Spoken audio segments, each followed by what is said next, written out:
Shalom everyone. I'm gonna do a quick story time for my first YouTube video. Uh, Brief timeline goes as this. Grew up in the apostolic church. As a teenager, started going to Pentecostal church on my own. And then as a young adult, got delivered into the truth of who we are according to the Bible and how we're Israel, and got acclimated with the story of the curses and Deuteronomy 28 and our history, things like that. And most of my family has always been very religious. So it's not like the Bible was something far-fetched or, just not spoken of in my family. However, as I came into the knowledge of who we were and, adjusted my life accordingly to live righteously according to what the Bible actually says and actually, commands us to be how we're to be and how we're to conduct ourselves. I got a lot of pushback. I was told I'm in a cult. I went crazy. What else? Oh, I look like a Muslim. How? With this hair wrap on. But okay. All types of just different things. And at first I was upset. Was I upset? I think maybe not upset. Maybe annoyed is the right word. At first I was annoyed by it. But then I came to accept it for what it is.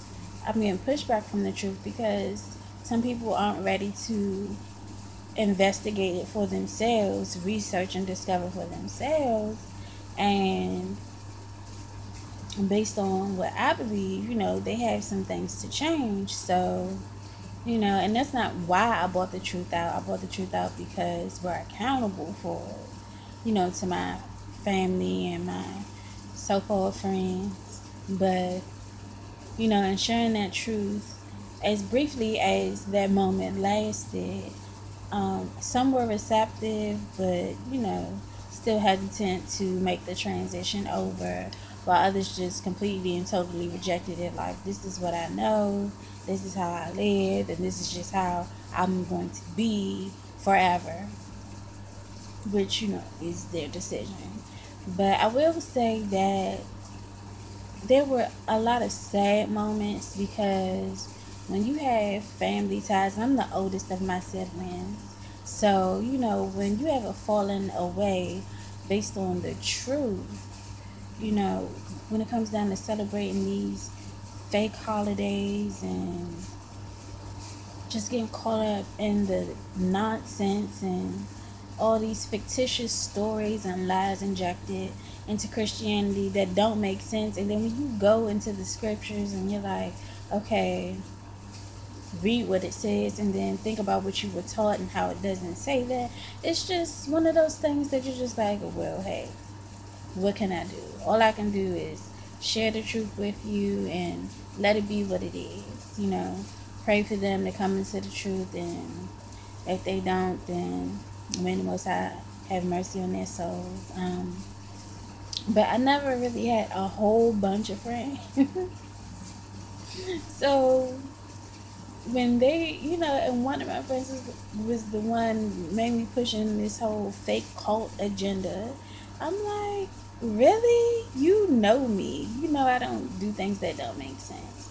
But I believe, honestly, because she was way more indoctrinated than I was with the theology of these different teachings. And I grew up in an apostolic church. She grew up in a Pentecostal church. So the teachings were different even in that respect. I don't know. I think she just thought like I just really lost it. Like I've been brainwashed or something like that. But the truth is, I unplugged completely from the matrix and I haven't been happier. Like, when the word says the joy of the Most High is your strength, it's the truth, really. There is that feeling of separation, like physical separation.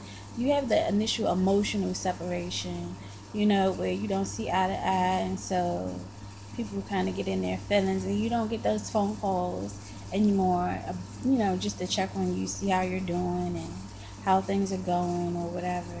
You'll get a phone call if they need something. Now, I'm not gonna talk about that, but those everyday phone calls turned into every 3 week phone calls to maybe like a text message here or there with several family members. And we used to talk all the time. I mean, like every day, not exaggerating, all the time. So it was the initial emotional separation that was like, okay, well, I see this coming. I know this is going to happen. So just take it in stride. But the physical separation of just being alone is like, what? What in the world?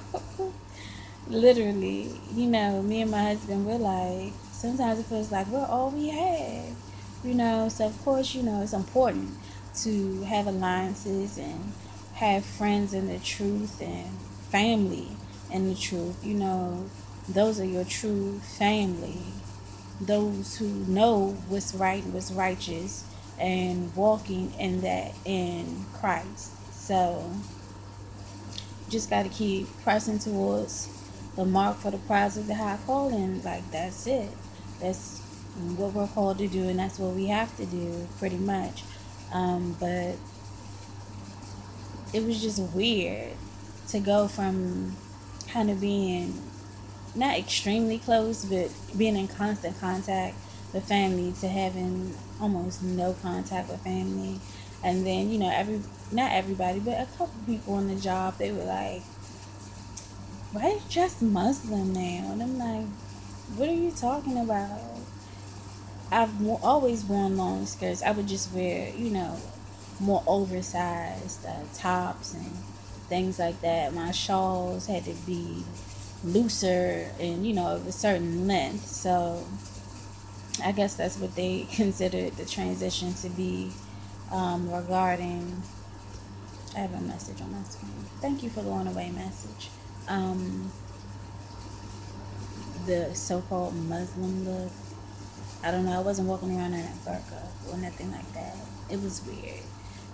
But I also feel like because I've always just conducted myself in that conservative manner, my boss didn't have any issue with my wardrobe adjustments or anything like that.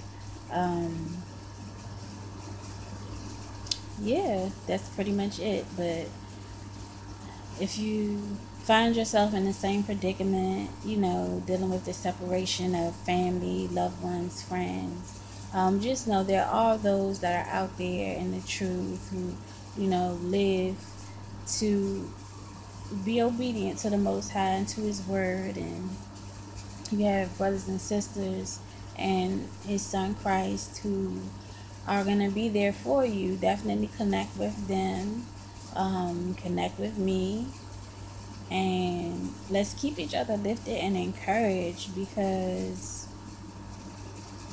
we know what's going on in the world. It's coming to an end. Let's just leave it there.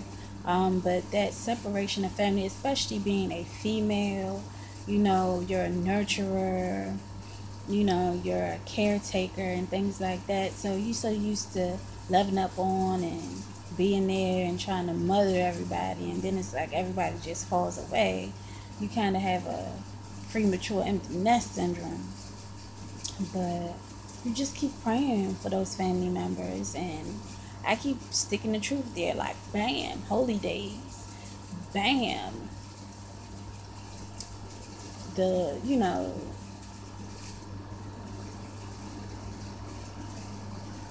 I had a blank thought, but the dietary law, I don't know why it took me so long to say, because we grew up being taught the dietary law. That's the thing. But I'm the only one who keeps it in my family. Well, no, Nana keeps it. My Nana does keep the dietary law. We're the only two. besides my husband, of course, naturally. But it's just us three. Out of everybody in our family, generations and generations and generations, and then another generation after that. We're the only three that keep the dietary law, that take the Bible as the literal infallible word. Of course, there are injections and things like that, um, but we seek the truth, and study to show ourselves approved. So don't be bound by family ties and let that hold you back or discourage you or deter you from doing your part in the kingdom and serving the Most High in the capacity that you're supposed to serve the Most High. Keep pushing forward. Stay strong. Just keep it going. Don't ever stop. Don't ever stop. Let them be upset with you. They're not really upset with you. They're not rejecting you. They're rejecting the truth of the Most High. They're rejecting Him.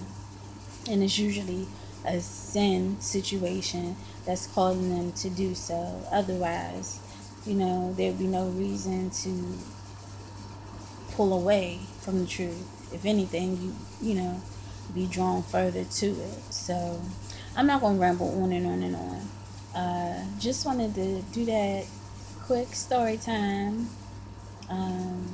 Hopefully it's encouraging to somebody who has gone through or may go through the same thing with the separation of the family and losing of the friends and things like that. And when you dress appropriately, the fake ridicule at work or whatever, like, how's that even a insult? Muslim women, from what in the comparison that they're giving, they're conservative, they're covered. So I should have said thank you, but I just gave them some strange look, like, what the heck are you talking about? Anyways, praying for them too, and dropping truth on them too, because they need it. Lord knows those girls need it. Anyways, guys, I'm in this video, and we'll see you next video. Shalom.